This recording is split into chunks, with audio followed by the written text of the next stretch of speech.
these haven't paid attention. It's going to sneak up at some point. You're going to have to deal with it. So how do we finish fiscal 2019? This is a pretty simple slide. We're closing with an estimated free cash balance of $5 to $6 million, similar to what we were last year. We may be a little bit lower than that this year, but nothing that we're really that concerned about. Nothing to report that was out of the ordinary. And our balance sheet was submitted to the DOR for final certification on October 11th. So that's where we stand right now. We're just waiting for the DOR to come back with their questions. But Maria, who's here, is Maria there? She was it? Yeah, there she is, back there. Maria is our new director of accounting, and she did a terrific job coming in. And we've been here, what, 2 months, 3 months? Just to try and finish the books and close the books out, and the books are now closed on fiscal 19. To her credit, I thank you guys for the work you've done. It was just a relatively short period of time. So it was a big chore to take care of that.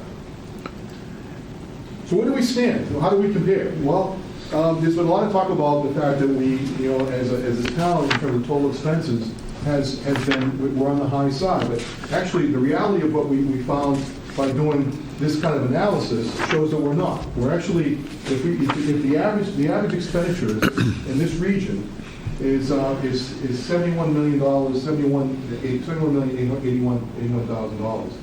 We're actually below that number at $69 million, or 97% below the average. So we're close to the middle, but we're actually below the middle. We're not even at the middle point in terms of where we are expenditure-wise in the town. That's important to remember, because there's been talk about that we're actually on the high side. We're actually not, if you take a look at the actual numbers.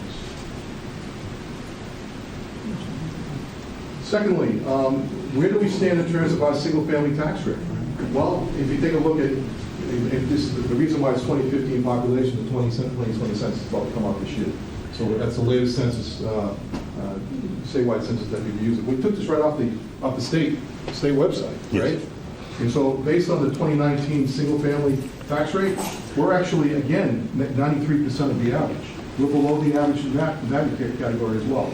The average single-family tax rate is $7,173. We're actually at $6,681. So when people say that the taxes are too high, where are you going to go? Is the question. Because you can go next door, it may cost you more to live there than it is here. So it's important for people to know that, because it adds perspective to where we are financially. So this is sort of the ribbon on the ribbon that ties the whole package together. We rate this came from Standard & Poor's. This was on our last time we did a bond issuance. And it said we rate Foxborough higher than the sovereign, meaning the U.S. government, because we believe the town can maintain better credit characteristics than the U.S. in a stress scenario based on its predominantly locally derived revenue base, and our view that pledged revenue supporting debt service on the bonds is at a limited risk of negative sovereign intervention. In 2015, local property taxes generated 63% of the revenue, demonstrating a lack of dependence on the U.S. government. So that's a significant point, because there are a lot of places, a lot of cities in Massachusetts who depend on state funding in order to make that work. And it doesn't always work best when that happens. So that's the presentation for tonight. So it just gives you, adds some perspective for you where we are. I think, we're actually in a pretty good place. And that's something that, and George has been on the job, what, 4 months, 3 months? No, about 8, 9 weeks. Seems like 4 months. Yeah. All right, but 8 weeks. So he did a lot of this work. It wasn't my work. This was his work. And he'd come out with it. He's an outside perspective.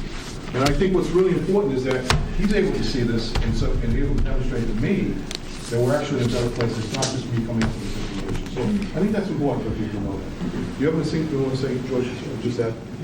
Truthfully, I mean, I make jokes all the time, and I've said it to you folks before. I'd really like to stand up and say, this is all a result of me, but everybody knowing that I've only been here for 8 weeks, they're going to know I'm full of it, okay? Yeah. The truth of the matter is you've all done a very good job. That these self-imposed policies that you've done, it's what I would have dreamt about in the town that I was in before. Nothing near where you guys are at the moment. Now, am I preaching to you and telling you everything's 110%. No, because that would be a foolish thing to say as well. But the truth of the matter is, you're a country mile ahead of most of the places that I've been in contact with and you've done a very good job with it. And when I say all of you, I'm talking to the people at home as well, who are your town meeting activists and the people who are actually voting this because they're going with it. You've done a very good job. Now, does that mean we can't work on more things? Of course not, but you've done a good job. Really is. Thank you. So at this point, and Chris, if you could join us at this table with the selectmen, please, because I want everybody to, all the boards to stay together for the time being. Chris. Well, thanks, I'm glad you rushed over. I know you had a couple of other commitments tonight, so I appreciate you being here. So at this point in time, what I'd like you to do is to turn over the sign on your table, the sign on the table. And what does it say? Blue. All right. So everybody with a blue ticket, I want you to come to this table. Everybody with a white ticket, I want you to go to, what does that say there? White. Go to that table. Everybody with a gold ticket, you stay right there. Okay? So we mixed it up, so everybody watches this. That's all, I gotta leave the table anyway. All right, now, as far as the residents go, hang on for 1 second. As far as the residents go, you're going to follow this guy, Mark, right here. This guy. All right? And then the staff members are going to follow my time. And Bill, how about the people at home? The people at home can stay home. No, but when should they expect us to reconvene? They're not out of this. It'll be back in 30 minutes. 30 minutes, I'm saying. You tell them 30 minutes.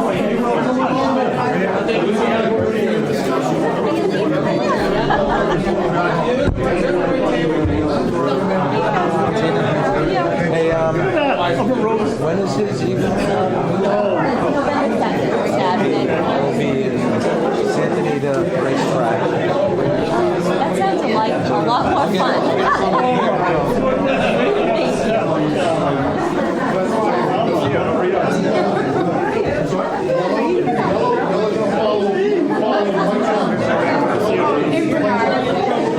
All right. Hey,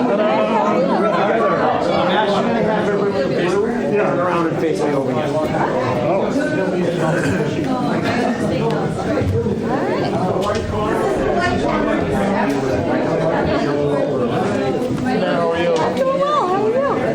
how's Nate doing? And it's good. All good down in Florida. I'm gonna do all the writing up here, so you guys just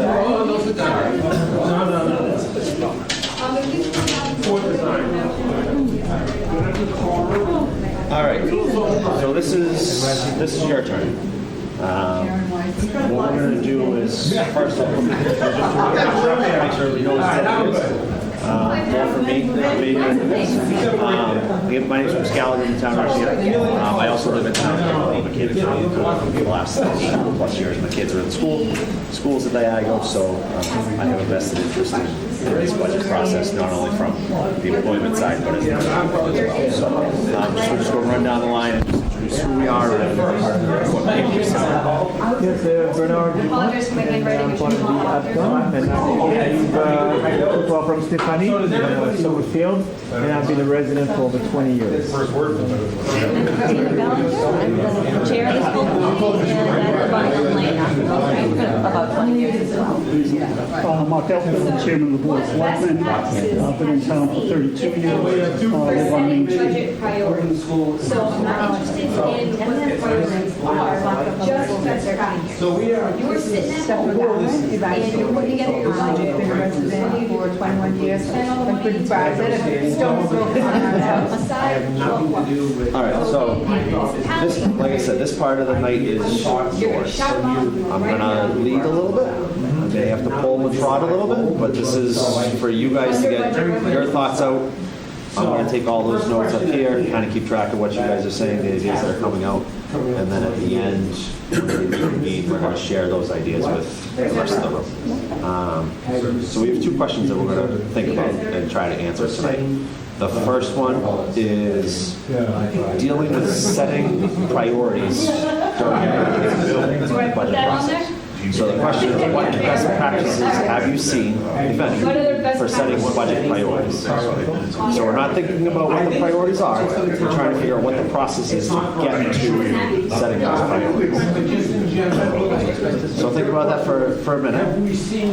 If you have anything, we'll just start talking about, start writing down, and if I gotta pull a little bit, I can pull. Get everybody kind of talking and some dialogue and not everybody like working. So as you think about it, you can think about, Ultimately, so I think you know, what we've done here in Foxborough. We have longtime residents, or probably haven't been involved in the process in other towns, but in your professional careers, what you do at work, how budgets get set at work, or even at home, what you do to set those priorities, kind of how you align those priorities and work through that process. If I may, maybe I would say being in the corporate world, I would say it's really two things in my opinion. Number one is always think of doing it bottoms up. In other words, looking at every department, current structure, and building it up. Number two is looking at the past year's actuals. And basically from what happened, so let's say the past 5 years, and basically where we will be this year and the following year. So a bottoms up approach, is our idea. making sure that we are taking it from first expense at the lowest level to the top and sum it up. And then comparing it for the period in the last 5 years. The importance about looking at versus the past years is basically explaining why are we up or why are we down and why. I mean, I agree with that. That's how the school department builds its budget. Each department within the high school and each individual building principal, that's how they build their budget, is going back and looking at the levels of spending and what is necessary and what needs to be changed. I think that is a good point. I also think it's a very thoughtful process. You know, is there anything that we can do away with? Is there anything that we need to add to make, well, in our instance, the school environment a better place? But I think, having been, I was on the advisory committee for 3 years, 2009 to 2012. I was always impressed with the level of detail each department had within its budget, and looking at every single line item before they brought it to us to say, this is why we need these LED light bulbs, you know, or something. The level of detail and the thoughtful, deliberate actions in this town are very, very And I think it's a great idea with the bottoms up because it gets everybody involved. Gets the, you know, maybe the guy that's in the truck driving around with his seat, you know, cushion, you know, the spring coming through his butt every time he sits in it, you know, might have, you know, more to say, you know, a little bit in his little world. Or we were talking about the other day, you know, the potential of a new police cruiser at a special town meeting. You know, it was great hearing Chief talk about it's the guy's office. That's what they sit in every day. So hearing what the file is, I think it's huge. And then to town meeting, so there's a lot more that goes into that. Various boards and what you're contractually obligated to do, you know, at bottom, that's when you start with, really. You know, what are we bound to put into our budget? That's what I was thinking, a little talking of needs versus wants, and really thinking about what is essential, and then building out from there. But why do you want these other things? And Dana just, and always having that thoughtful piece of the why. The fiscal year to say one budget, I think is really important. And I agree that, I think that the town doesn't always. So to that point. But I think it's important to list the wants too. Not that you can always do them every year, but at least telling again the rank and file. Well, listen, we know it's on the short list, but you just might not be able to do it all. So that related to what we do as a town. They want to see. Well, that's certainly going to become Spending and operating operationally, couple of years. figure out how much we need for, or how much we Or even, I mean, I was board of selectmen, we talk about the ground to sky clearance. There's a process with that, there's committees and stuff like that. But those are the things that, so if it's in an ideal world, how much would that look like in the government budget? first, put that aside. Right, but then on a day like today where it was very windy, and, I would imagine a bunch of trees came down. We were lucky though this My phone time. was ringing at 1 a.m. What if you? I haven't been part of the process of building a budget in the corporate world or for AdCom is the first time I've really been I'm gonna come back to in you. the process of looking at a budget someone else done, but in my own home, I think in my head, right before you said it, the needs and wants, what do we need, what do we want? Also, planning for the future, and making sure that as a family, we're staying in our means, and just knowing that Anybody else have a that could different? change at any time, The key is to get. so, what the future might change with, if my husband were to get laid off, or if I were to get hurt and, I'm in a job that's physical and I'm not gonna get paid if I'm out, so just maybe keeping, in our head, what the future might Someone will say schools, I got kids in schools, guess what? That's why this is how. Contingency where, and what's the plan at home? Having 3 months worth of expenses, just in case, No, there's no more. to have that rainy day fund to keep that funded. Your door with the bus every day. The biggest house need, that's got a huge cost. Current need or budget. Somebody asked me if my handwriting was really as an engineer. I said, definitely not. No, that's really pretty good. Someone in front of academia would really doing a good job trying to be neat. My son definitely takes after my handwriting.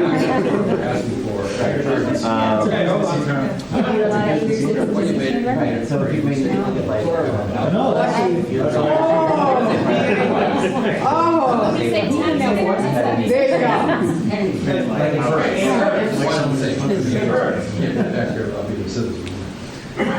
Okay. Current pain points? So let's put a hold on this. We'll move on to the next question. We have some more ideas as we work through the next question. We can always come back to this, but they kind of one leads right into the next. So this next question is taking some of these ideas here, maybe some others that we haven't thought of yet. So what practice? What process do you guys recommend for the FY21 budget process? But that's, isn't that a question? So, it may very well look exactly like that. It may, some of those things, Just like I do in one of the things I did, there was some citizen input in there. How are we breaking these things before the boards? How are they coming before the school committee? Let's tax only 1.5%. We had AgCom liaisons in the past. We have, is that process, has that worked in the past? Some of those things we've done them just because they've always been done. Do we want to keep doing them? Do we want to change it? Are there things that work, things that don't work? That's kind of the next step, is where we actually want to go to set those priorities. Again, we're not thinking about what those priorities are, we're just thinking about how we get to setting those priorities. So with the presentation, we just saw. Some of the priorities are set. Okay, The priority of open. We don't want school, we want to, that's schools like a subset in my mind. Because they're sort of off on their own. And do their own thing, autonomous is the word I'm sort of. It is, huh? And with the savings, we just grow. It's like a bargaining agreement. agreements across the town. Oh, Different but that's what I mean, but commonalities, there are certain things, right, I mean, right from the, we're get-go, there's, how much of our budget is salaries and, OPEB, and putting money aside for,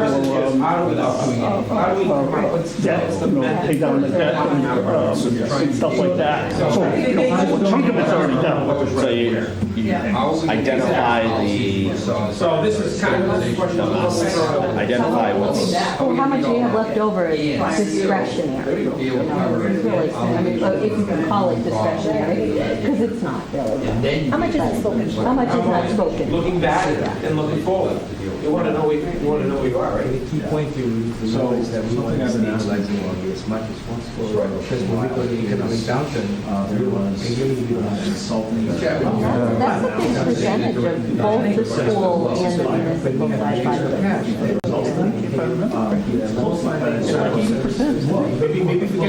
More so than. I mean, the school is majority, I mean, a lot 50%. of it is salaries. Of the school budget. The school Part budget. as part of the overall town budget. Right. But then all the other stuff. And then I think, this is with the percentage of our budget that is devoted to collective bargaining with staff.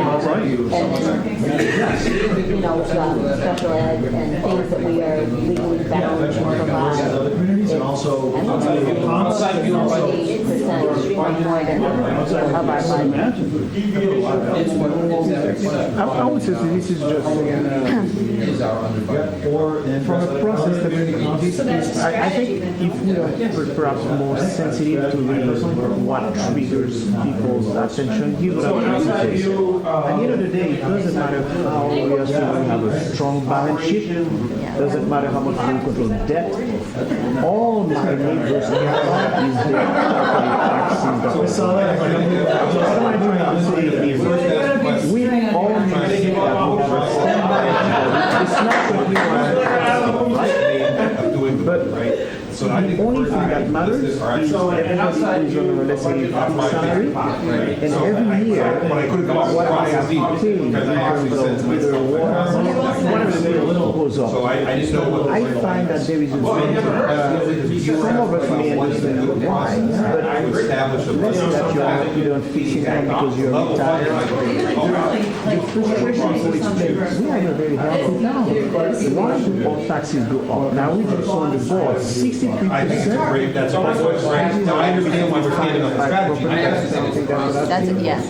But at the end of the day, to try to articulate to most people that, guess what, in 10 more years, your property tax will be much higher than today.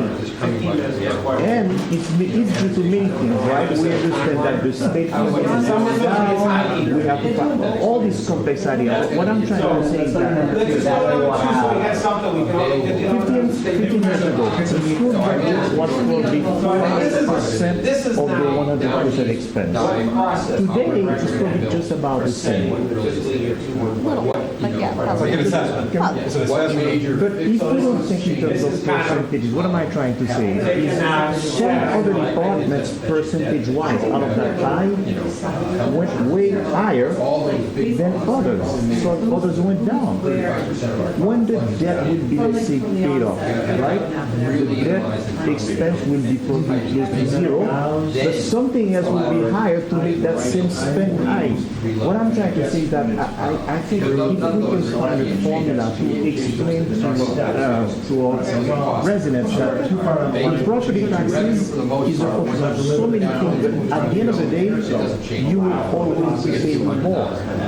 And the frustration is because most people's salary doesn't. See what I'm trying to say is that I think it's a catch-22 says that it's not to have a very healthy balance, perfect presentation. We have all the right things.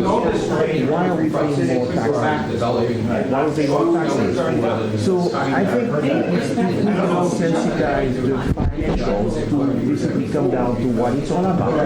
People don't, to be honest, people don't care about all these things. people just step up what comes out of their pocket. It's how do we find that way? This is just my opinion. How do we find out with consensus that it all comes down to that or not? And that's why you're here. How do we let the public know that, you know, how that budget changes from one year to the next, short term, long term?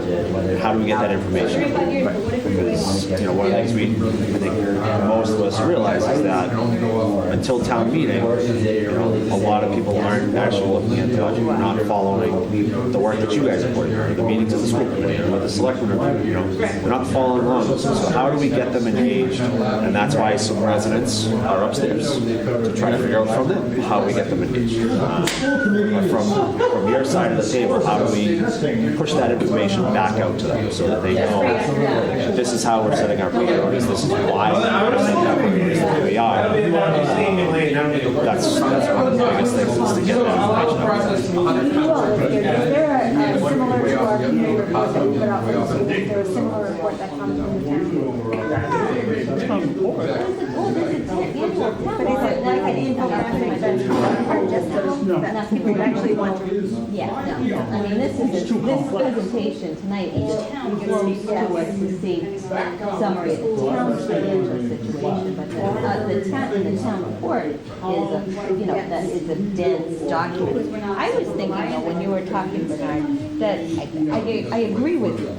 There's no simple way to say, but I do think you cannot look and say, well, in 1950, this was our school budget and is growing so much, or our town budget is growing so much. Look at your property values have grown over time. I mean, the house that was built in 1950 for $20,000 now is worth $350,000, and because of property values going up, everything going up, and the town is paying for things that weren't even in people's brains 50 years ago. We have a technology department. We never had a technology department. The computers, the licenses, some of the things that we are paying for in school didn't even exist. The technology department was a person on a wheel. A little mouse that was running in the back room to keep everything running. I think you look at what you pay for in home now. We're paying for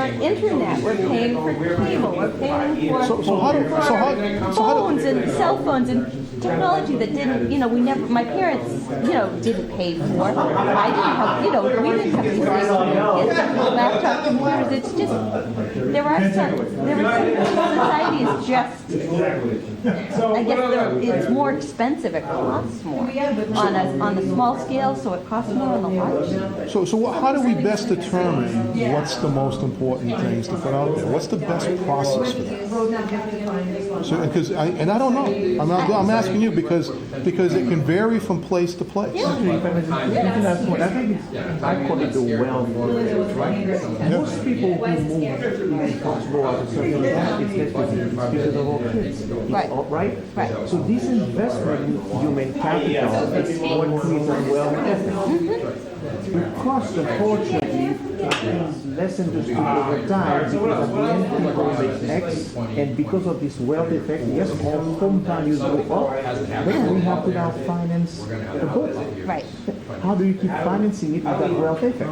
So you're right, but I think it comes back in our opinion to how do we find a way to go back and why people will be experimenting and increasing taxes? And the answer has to be Dr. Bernard, I think it's so complicated an issue. Exactly. It took 2.5 years to understand the budget. How long when you were on advisory committee? Well, it took a solid 3 years of being on the advisory committee to have a grasp of the overall budget. And then, I've been on the school committee for 7 years, and I'm still learning the nuances of that budget down to the nitty-gritty. I would say the same, yeah. It's a couple of people came in the year behind me. So I'm starting my 4th year of advisory committee. And a couple of people that came in right right behind me, someone might have sit next to me, and I said, "Don't worry, next year will be better. Next year will be better. Next year will be, because I had people like Bernard or Sue that had been a couple years before me saying to me, the first couple of times I'm looking and I'm trying to follow, and what page are you on? Just by the time you're learning, you are. Exactly. But think about this, though, Chris is gonna come up with 5 ways to establish what's the best way to do it. Think about it from your own personal budget at home, right? If I'm figuring out my budget for the year, what do? I look at my mortgage, my pension, all the things that are important. But that's the same thing, the must. So you have your must. You have your mortgage, you have your health insurance. Look at my strengths, Right, your car insurance. But you know something, while I think somewhere where Tina was talking, was kind of popped in my head, I think the dynamic of the town is changing. You mentioned the senior center. So, 2 years ago, we had, Vicki come in and explain to us that her car is staying in the city, so her population is growing. So She made the same presentation in 2009, accidentally. No, but it just, this is a normal situation. So what I think I hear around town sometimes when I'm around, or if I'm coming across, people, either seniors or later in their careers, that, the taxes keep going up, and to take care of the kids in the new buildings, but I think the struggle is that the income of a large population of our town doesn't go up. Whether they're already into retirement phase, or and they're struggling to stay in the home that they want to stay in. So And I understand, I'm close to being there now too, so I'm certainly, I don't think it's a large portion, but getting larger because of the boomers going up there. But ultimately, the other problem is while they're trying to hang on to their homes is there's no place. But then we talk about There's no place. Also, they want the people, my parents live in the house I grew up in. So they are living in the split that they bought for $20,000 in 1959, and it now is worth a lot more. We can't even buy a car when our parents bought their house. I get it, and they're both retired, they're both 75. And so I understand, and I hear this, but they also want the roads paved, they want the water bills to stay low, they want their grandchildren to be in, they live in a different town, but my sister lives there, they want the schools to be good for veterans benefits, they want To get some of that input, to your consumer. how do we reach, one of the things I think about is how do we reach the public? How do we reach everybody who doesn't already sit on a board, who doesn't come to a meeting and get these presentations? Are we looking to do more? I know everything that's posted, everybody's invited to come to every meeting they want to, but we don't see it. I think we have I can call a walk Saturday and have, a flyer there and just say, these are some of the things we're thinking about, or we could do surveys on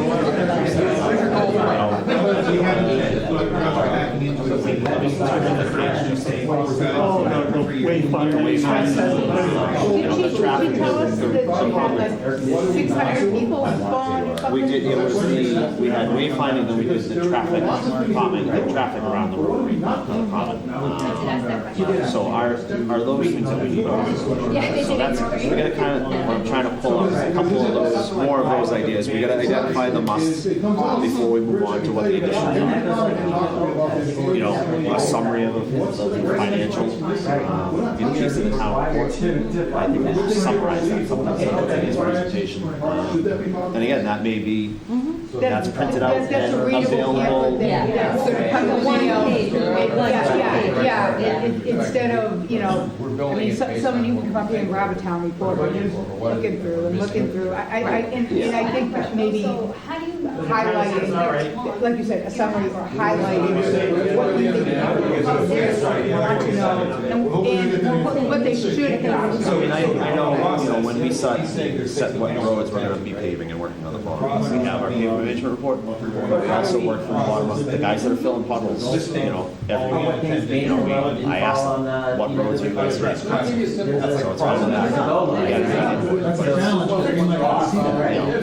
I think social media is an opportunity to listen to what I mean, I know, I read, I don't comment a lot, but I listen to a lot of what is said. I rarely hear people saying, I wish the schools would cut this, cut that.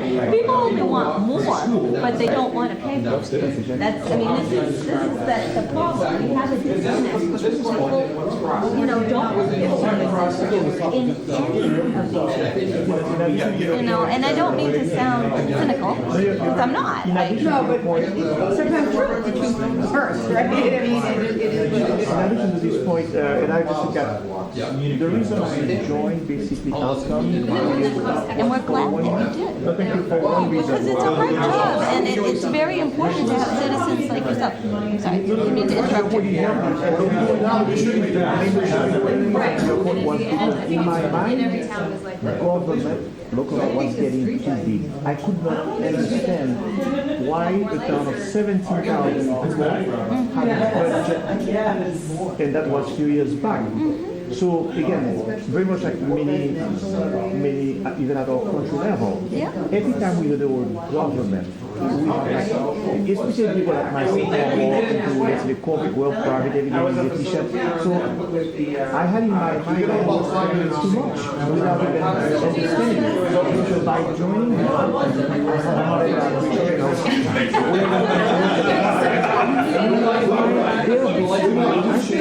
break it down. We have fireworks. So at least now in my mind, I have a $7 million.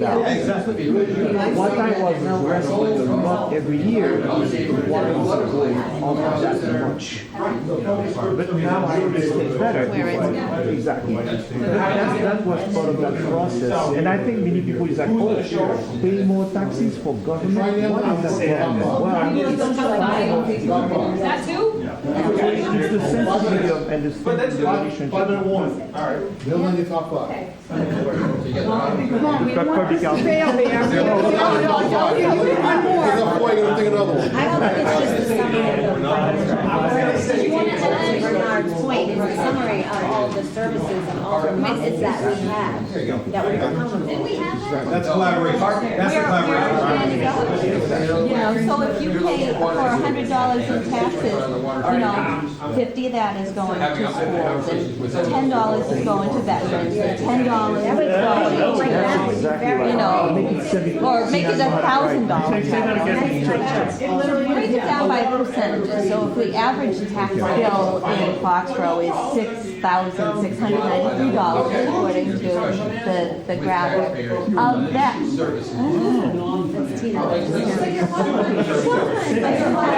But break it down and say, this is where your tax money goes. This percentage.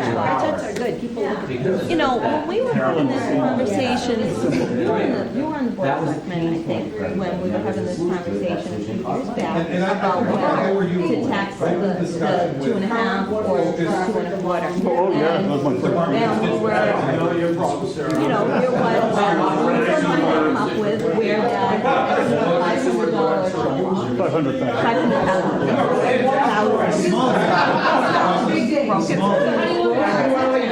And on the town side, the areas that was going to come out of were, I don't want to use the word discretionary, but they weren't the must. They were it was veteran services, They're all taxpayers, but different, you know. council of aging, there was something that was going to go there, and public safety, and DPW, and I was going to say, I don't know,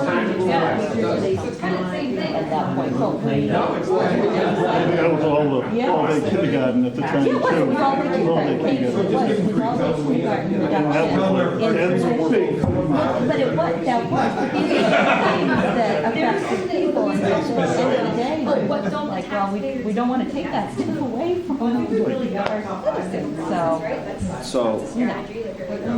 one thought that I have, Steph, if I'm just supposed to share my thoughts with You give us a hint, we'll go for it. Is there something there, we're doing this financial summit now to establish how we set these priorities. Is one of those ways to bring this group back together before we start the budget process? We did have some options. To go through something similar like this, but actually get the priorities where we're getting elected officials in the room together. Instead of having one presentation to selectmen, one advisory committee, one the school committee. Bring everybody in the same room to go through what the financial picture looks like moving forward. And are we looking at level services, level funding? Usually we have a revenue forecast that shows us, where we are financially, what we can expect in revenue. Because if we're expecting a revenue shortfall, we have to adjust our priorities dramatically at that point. But, after the revenue forecast, then we can set our priorities. Well, I brought up one time, might have mentioned at a selection meeting, just so, I hate to say, just to save time, it's not just to save time. You have two bodies of somebody, a question comes up that somebody has in their head that somebody else didn't have, and so instead of us, spending all this time, and I think about it don't sound a little bit like before you come, say before DPW would come before advisory. This is what you get to spend. Myself and Larry would come to you, and then the stuff that, we thought might be a little red flaggy, or, oh, why is this, or what should be bet a little bit more than okay, the salaries are there, you know what they are, the givens are there, but, I think one time, like, if we're all listening to it, wouldn't it be nice to have a meeting? I know we're not gonna do it every week, you have business you have to attend to, we have some other business we have to attend to, but to get together and have you hear our questions, we get to hear your questions, and it brings the entire people, and you guys are a little outside that, you're not listening to the other budget, you're dealing with your budget. But when the folks hear your budget, or we hear your budget, why not do it together? And so instead of, and then it's not, oh, well, and listen, we're all neighbors and friends and stuff, but, we've had a little finger pointing, we pointed to you guys have pointed to us a little bit, but if we all got the same room and listen to it, and then maybe we would understand where each other's coming from a little bit more, and it might be good for department heads to be able to come in once and deal with us all, and what are the questions, and it might bring us as two separate boards coming together. I mean, Bill is participating in yours, Bill's participating in ours. So Bill's gonna be the link, but if both boards came together, maybe we would understand when our recommendations are a little bit different, because we may catch something you guys have, you might catch something we have, and it might, as two different boards coming for the town to make a recommendation, it might bring us together a little bit more. I don't know, just a thought. We good? Yep. Okay. All right, everybody can stay in their seats, you just want to turn around, and so we'll be going. That was part of the plan, by the way. In the beginning, it was something you Come on back. Everybody needs to use the bathroom, now's a good time to do it. I have to ask questions.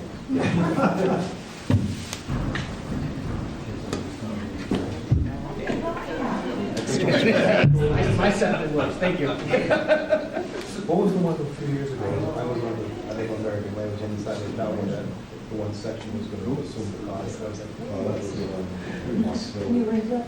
Yeah. But it went down our way. We call this chair the electrical. We don't. So you know, probably talk. Yeah, no, I apologize. That's okay. Yeah. Thanks for being here. Yeah, well, it has been outstanding.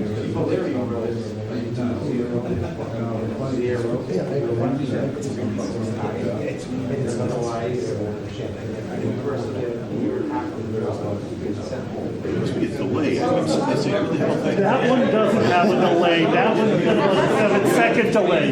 So when you look back and forth, you're like, whoa. There's a fat guy moving back. I'm sitting still, so it's like, Wow. And they haven't. All right, I think that the team back in here, where the maximum employment to the minimum employment around about. all right, come on in, everybody, come on in. What's that old goal?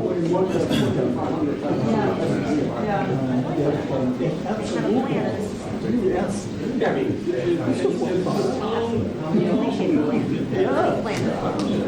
people are expensive. Right? They're probably the biggest liability.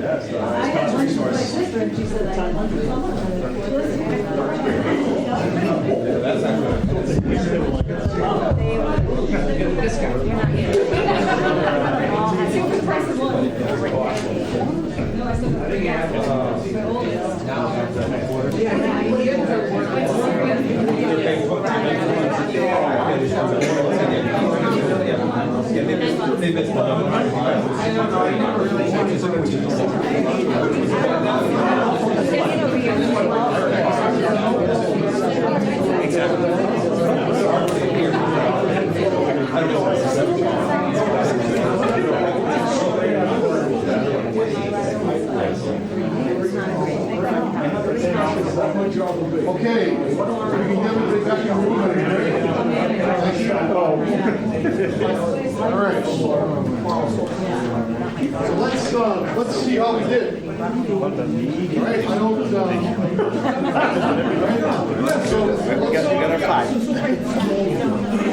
Okay, hello everybody. Hello. Back in one here. Okay.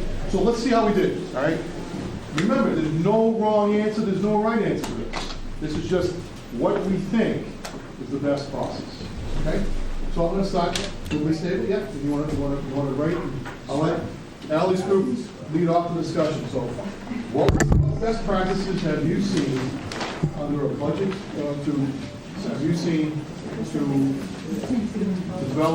develop and to identify best budget priorities? So we chose the under budget review. I need to step on it. And I'm wearing heels. So Can we just tape them up there? Yeah. Can we just tape them up there, Bill? Yeah, you can do that. Get all this time do of. we have tape? Yeah, no, I think they stick. There was tape on the podium. So let's just read them off. Yeah, absolutely. And then we'll figure out. So, We'll just read them off and down, and then we'll come back to, yeah, we can do that. oh, yeah. Okay, great. Thank you. Thank you for, All right, so go ahead and start reading them off, and then we'll hang them up. What best practice have you seen under budget revenue? Being conservative. Cost control, hold expenses if possible, justify expenses, continuous monitoring, collaboration with department stakeholders, employees, having open dialogue, zero-based or ground up, top-down, and breaking down expenses and costs, wants versus needs. Very good. Wants versus needs. All right, so what part of this did you find most helpful? Well, this whole thing was very helpful to me, being new municipality, but everybody here, really great dialogue.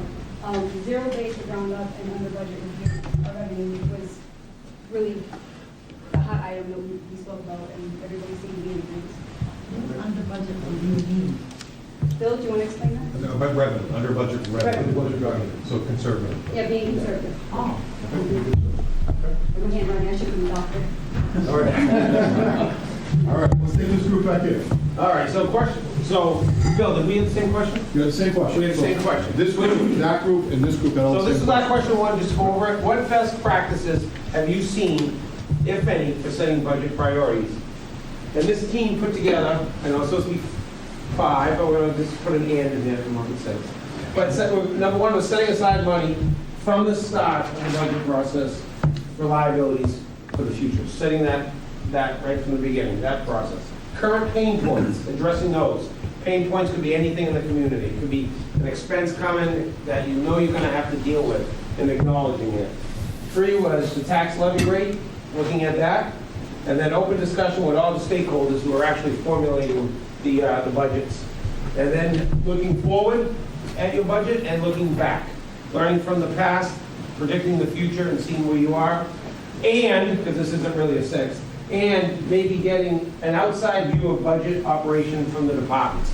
And an outside view is sometimes when you hire consultants to look at your budget, that the town hires from an independent view to make sure that you're on track. And so those were our 5.5 corners.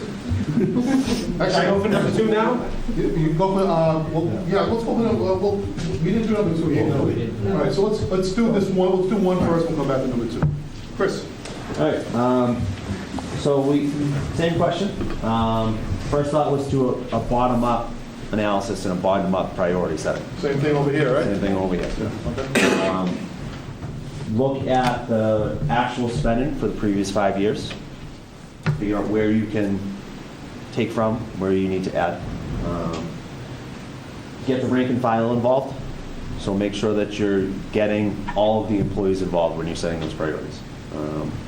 From the DPW's perspective, when I'm looking at what roads we're going to pave, where are we filling potholes the most? Where are they constantly needing to do that maintenance? So get the rank and file, get the people involved that actually boots on the ground in the field with some of those budget items.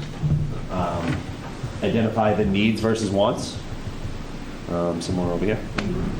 Get citizen input. Plan for the future and plan for changes and or emergencies. Similar at home, you got to make sure that you have a backup, have a plan in place for those emergencies. Great, excellent. So let's talk to the groups that were with the resident group, right? Sure, yeah. Okay, so Mark? Yeah, I had residents and a couple of committee members at the same time. So the overwhelming, before we even started, was this town has been fantastic and the process is fine. And then when I pushed the question, what process would you like to see enacted so that you, the resident, have the greatest amount of input in the budget process?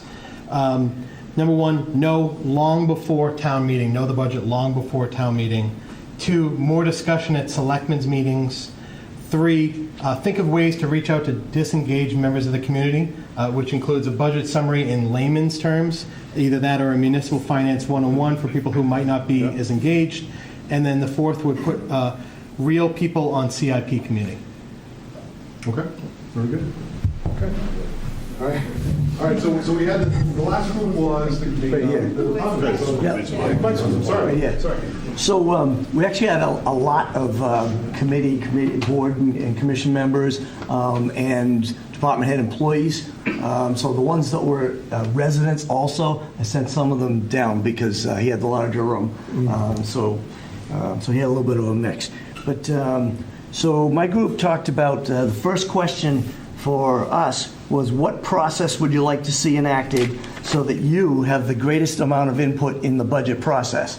And ideas went anywhere from bottom line budgeting, education of AdCom members on the department mission, identify ways and tools to streamline our mission or delivery of services, identify needs, which was similar to what I heard over here, follow-up and notification if cuts or changes are to be made to department budgets, transparency all around, two-way communication, again, universal, standardized expectations on the presentation methods of the budgets, meaning to the town manager, to the selectmen, to the advisory committee, and I think that was kind of a general consensus on that one.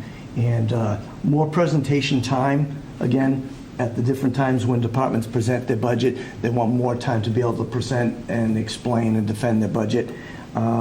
and then more liaison contact with the people who are the presenting to. Interesting thoughts, because the way we've done it up until now, we've all been in separate silos, right? We all work in our own process internally, but what I've heard tonight repeatedly, let's kind of mesh it all together and see if it makes sense if we blend it all together into a process that's a little bit more efficient, if you will, just to kind of make sure that everybody's working off the same sheet of music, as opposed to working in a different direction. I'll just share with you one story, and I think the selectmen can remember this. But when we went through the whole SEMRIC process, when we built regional dispatch, we had to work with 4 different communities to make that happen. And someone came up with a really cool idea. So, well, instead of doing 4 separate presentations, let's do one and bring all 4 communities into the same room. And you know what? By doing that, all 4 communities voted unanimously. So maybe that's something we should be looking at. I don't know, but what it means is that we're at a point now where it doesn't always work. It's not working great the other way. It's been okay, but it hasn't worked great. We're trying to find a better way to do it. Because I think, so what I've heard tonight is that maybe we cross over those lines a little bit and understand each other's perspectives while we're all sitting in the same room. Bill, if I can just interject, one of the things that I think was probably really valuable, and I wasn't in the room when the SEMRAC presentation was done, but in addition to the people hearing the presentation at the same time, they all heard the questions and answers to those questions at the same time. Right. So it didn't come up with different interpretations. That's really important. That's really important. All right, next question. So the next question is, what process do you recommend for setting the fiscal year 21 budget priorities? So down a little bit. I'm sorry? Fast. Oh, sorry. So speak slowly. Develop a revenue forecast. Develop fixed cost forecast, and collaboration is needed for this. And open forums with taxpayers. What are we spending money on that we don't need was the general question. And service level based on what taxpayers' expectations are. So discussion with service expectations. Do we want level funding, level services with enhancements, and setting it based on last year? Another idea was cutting budget leads to cutting services, so this is kind of in conjunction with that. Under budgeting, this has served the community very well. This is a direct quote from one of my members on the team. And then diving deep. What do you mean by under budgeting? In other words, not under budgeting revenue. Under budgeting the revenue. Okay. Yes, sorry. I can't read my own writing. Yes, that's right. And diving deep, so you need a real deep assessment, getting in the weeds and figuring out the entire budget. And I think that's it. That's all of them. All right. Great job, everyone. Great job. Okay. So again, we have the same question. What process do you recommend for setting the fiscal 21 budget priorities? So number one was, we're looking for, is the group, not we, but the group one suggested a clear roadmap with defined responsibilities about the budget and the groups that are working on it. Second was to allow the process to move different directions as it is reviewed by different boards. So as the process goes up, it can go back down and go forward, not be stuck on the train tracks and only be allowed to go one direction. Having a little forward, backward motion. And then it was suggested, and this is the quote, stay in your lane. That if this is your area, stay in it. Explain that though. What do you mean by that? It was, if this is your board, this is your group, and this is what you're supposed to be reviewing, to just do what you're supposed to do, and if I misquote me, stay within your responsibility and what's expected of your group. Okay. Have 5-year goals and milestones set in advance of where you want to get to, so that way you can map out financially what the costs are, and make sure you're trying to hit those goals. And again, 5 and 6, we're just going to go with the excellent one. Is prior constraints on the budgets, know them in advance, things that are either statutory costs or mandated by state law. Know what that group is So when you're looking at a budget, say it's a $5 million budget, and 3.6 of it is, by law, has to be funded, find out what is actually the number that you are working with. And then finally, reach out to the public for focus groups on budgets, and then take the results of that, those focus groups on independent budgets, and bring it as part of the plan. Great. Thank you. Good job. Chris? All right, some similar thoughts here. Identify the musts. What are those predetermined dollar values that need to be set in the budget? Whether it's through collective bargaining agreements, statutory mandates, what are we required to have in that budget before you look at the additions, the add-ons?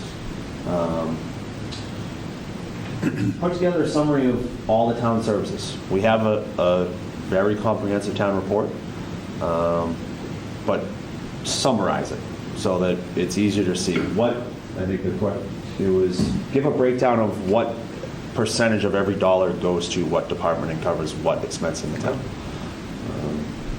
I think these next two kind of go together. Public outreach. Excuse me, Chris, would that be in the form of a report that would give to who? The community? Be available for the community? For the community. town meeting? Like an infographic that can go out to residents that shows how much of your tax dollars go to this service and that service. Exactly. So, an average pie chart, just like that. Yeah, George. We actually have that. It's a little too small for us to look at right now, but yeah, we've actually thought about that. But show the public. Pull that out as a separate component that you can just blast to the residents. Well, even having a report that says that has each department, and this department represents X percentage of the entire budget. Yep. You know? And here's what you get. And here's what you get for it. Very good thought. Very good thought. Public outreach and reaching out to a survey to the residents. We've had some good experiences recently with SurveyMonkey, branding, wayfinding, traffic around the common. We've got some good input from residents there. So, go out and get information from the residents. I think we have to be not afraid of that. I think we should definitely get the public involved, because it's really hard to know what the community wants, because we don't have newspapers anymore. We have very few forums in which we can actually get folks to engage. That's a huge problem in local government nowadays. Huge. So there's no good answer right now, but the best way we can do is having sessions like this where people really become involved in the discussion, and we sort of pry it out of you. What's really important to you. And that way, the policymakers, the budget architects are all in a better position to understand what's important by doing this. So think about that, because that's really, really important how we best engage the public in that discussion. So thank you. And the last thought was similar to the SEMREC.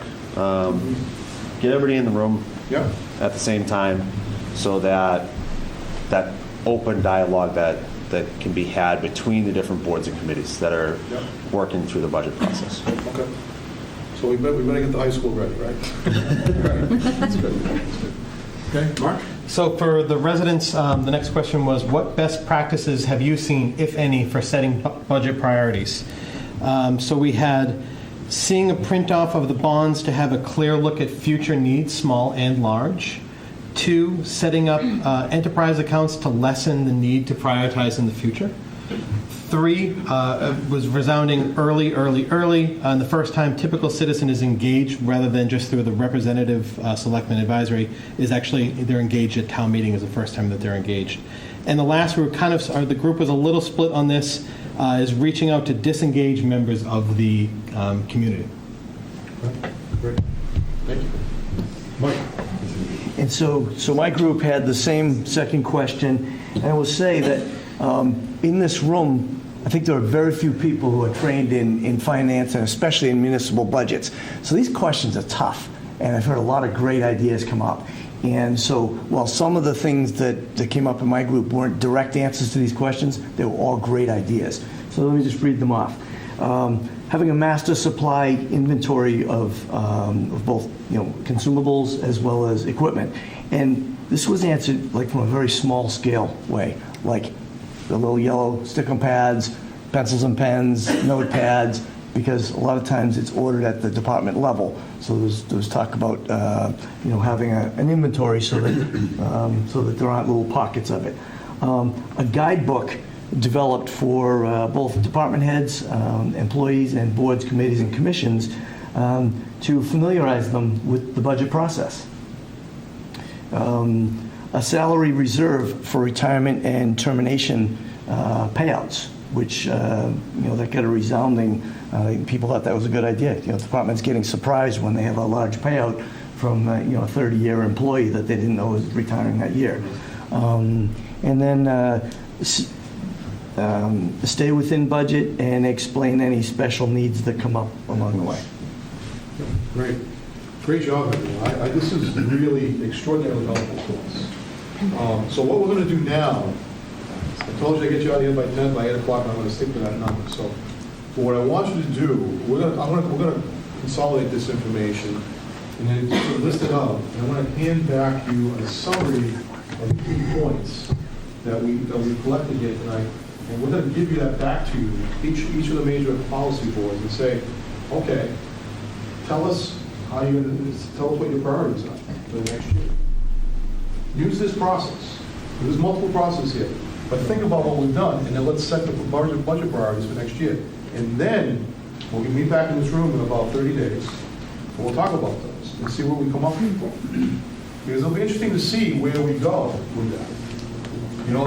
I have no idea what's going to come out of it. I don't, and that's the reason why I'm asking you to do this. So, because ultimately this is your community, it's your efforts, it's your money.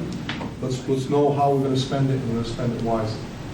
Okay, so that's the goal here. So let's just figure that out. I think that was my goal for tonight, was to try and get you to start thinking in a different way than we typically can do it. So there's a couple really good ideas tonight, which I think really bear a lot of fruit in terms of having that kind of conversation before we get to a town meeting. We should have the town meeting really before the town meeting. Really? To get everybody engaged and on the same page about where we're supposed to be. So that way, when we go to town meeting, everybody at least has an idea where we're going to go. And I think that's important. It really is important. All right. Any last-minute questions? I want to give you a big applause for the goal. I want to thank all my scribes here who helped put this together. It was a big hit.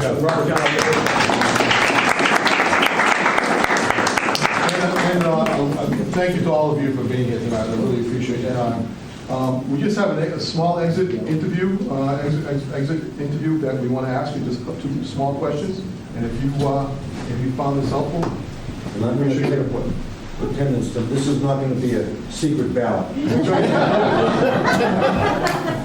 So this is one of the easiest surveys you've had on the way out. The 2 questions are, do you find this process useful, and would you come again? Yes or no? So just on your way out, if you would just a tick or a check mark on either one.